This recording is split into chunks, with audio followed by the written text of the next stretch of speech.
lagi untuk kisah horor berikutnya. Jadi kejadian horor ini datang dari wawa aku yang namanya Ambar dari Bekasi. Halo Ambar. Nah jadi Wak Ambar ini memang peka terhadap makhluk gaib, tapi dia ini bukan indie home. Hanya peka aja lah sama keberadaan mereka-mereka tuh. Nah suatu waktu di tahun 2009 pada saat Ambar ini baru lulus SMA, dia mulai bekerja lah sebagai SPG di sebuah mall di Jakarta Wak. Dan pada saat itu lagi peak season sehingga mengharuskan Ambar ini untuk lembur dari jam 8 pagi sampai jam 10 malam kan. Dan pada saat itu Ambar ini mendapatkan jadwal lembur di hari Kamis, yang berarti dia ini akan pulang di malam Jumat berarti. Nah singkat cerita di malam hari kurang lebih sekitar jam setengah 11 malam lama Wak, Ambar baru keluar tuh dari mall. Nah dengan kondisi yang memang lagi kurang fit karena capek kali kerja dari pagi sampai malam tuh, ditambah dia juga ini lagi datang bulan hari pertama, rasanya lelah kali Wak fisik sama mentalnya Ambar waktu itu. Ambar pun langsung lah cari bis untuk pulang, biasanya memang kayak gitu. Dan pada saat masuk bis, kondisi bus tuh sepi kali Wak, sepi kali. Dan cuaca pada saat itu juga agak mendung gitulah, tapi belum hujan. Nah Ambar yang merasakan semilir angin ditambah dia capek juga jadi ngantuk lah dalam bus itu kan Wak. Nah sebelum Ambar ini betul-betul terlelap, dia melihat ada seorang ibu-ibu setengah baya menaiki bus. Dia duduklah di kursi seberangnya si Ambar, pas kali di samping Ambar tuh tapi di seberangnya. Nah waktu itu Ambar gak terlalu merhatiin Wak karena dia ngantuk. Nah saat Ambar hampir terlelap lagi, dia mendengar ada suara bisikan,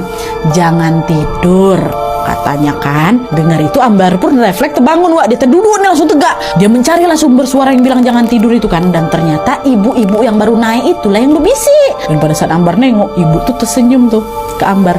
Nengok itu Ambar makin gak bisa tidur lah Wak. Nah dia diam aja kan, senyumnya balik, diam lagi dia. Nah, bentar lagi sampai aku nih. Nah setelah sampai di terminal tujuan Wak, Ambar pun segera mencari angkutan umum lainnya untuk menuju ke gang rumahnya. Memang harus naik angkot lagi Wak. Dan seperti bis yang tadi, angkot yang dia naikin kali ini juga sepi kali Wak, sepi kali. Mungkin karena ada malam juga pikir si Ambar nih kan. Nah karena memang sepi ya, Ambar jadi leluasa lah buat milih tempat duduk Wak. Dan pada saat dia memilih untuk duduk di dekat jendela, anehnya Ambar kembali melihat ibu-ibu yang perawakannya mirip kali sama yang ada di bis tadi tuh, yang ngebisikin dia tuh. Masuk lagi ibu tuh, dia duduk dekat si Ambar. Tapi waktu itu Ambar gak begitu dihiraukan kali ibu tuh, karena mungkin udah capek kali si Ambar kan. Dah dia duduk aja tuh. Nah singkat cerita, balik lagi Ambar memang udah dasarnya ngantuk kali waktu tidur di dalam angkot itu. Dan lagi-lagi dia mendengar bisikan yang mengatakan, "Takkan Dani ojo turu sek," katanya. Dan bisikan kedua ini lagi-lagi membuat si Ambar ini kaget dan dia terbangun ini. Dia tengok lagi ke arah ibu-ibu yang duduk dekat dia tadi kan. Dan sama juga Wak, ibu-ibu itu pun senyum lagi ke arah dia.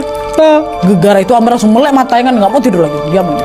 Tapi ternyata Wak, saking udah capek kali mungkin si Ambar tuh kan, ketiduran lagi deh. Dan pada saat dia kebangun untuk kedua kalinya dalam angkot ini, tahu-tahu angkot tuh udah rame kali Wak, udah rame penumpang itu Wak. Waktu Ambar tengok jam, ternyata dia baru tidur cuma sekitar 10 menit Wak. Dan dia melihat semua penumpang di sana berpenampilan ya sewajarnya manusia biasa aja Wak. Tapi Ambar tetap merasa merinding karena semua penumpang itu diam, betul-betul diam, senyap, diam, dan semuanya sama-sama mengarah ke depan. Gak ada yang nengok ke kanan, gak ada yang tertidur, gak ada yang ngantang apalah, pokoknya semua ngadep ke depan. Tapi walaupun memang udah kayak janggal kali ini kan, Ambar lagi-lagi tidak terlalu memperdulikan ya Wak. Dan sampai waktu si Ambar ini mau turun, lagi-lagi Ambar merasa ada yang janggal nih, karena pada saat menuju pintu untuk keluar dari angkot, otomatis kan agak bersentuhan dikit lah gitu kan sama penumpang lain kan.